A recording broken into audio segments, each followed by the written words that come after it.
Jericho Rosales at Janine in a relationship na ngayon.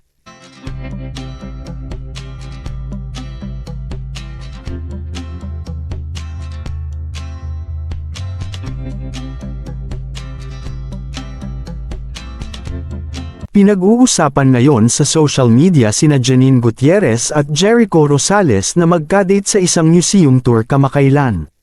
Ayon sa mga netizens ay sa umpisa ay parang ang hirap paniwalaan pero napatunayan ito nang maglabasan ang kabi-kabilang resibo sa nasabing date. Ayon sa isang source, mahal na daw ni Jericho Rosales si Janine Gutierrez at may posibilidad kaya na maging seryoso ang kanilang relasyon.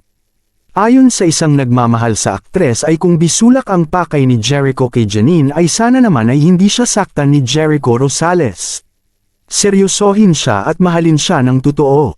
Parehong ang sawi ang dalawa ngayon dahil kakahiwalay lang ni Jericho Rosales sa asawang si Kim Jones at broken-hearted naman si Janine kay Paolo Avellino.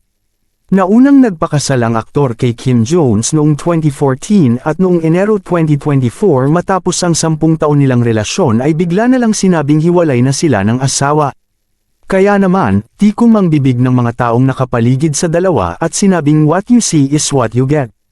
Samantala komento ng madlang people ay nakakabigla nga daw ang paglabas ng dalawa kasi parang ang random ng combination nila. Sa ngayon, enjoy sina Janine at Jericho sa piling ng isa't isa at mas gusto nilang pribado ang nangyayari sa kanilang relasyon. Anong masasabi ninyo sa balitang ito? Comment down below. Maraming salamat sa panunood at huwag kalimutang mag-subscribe for more videos.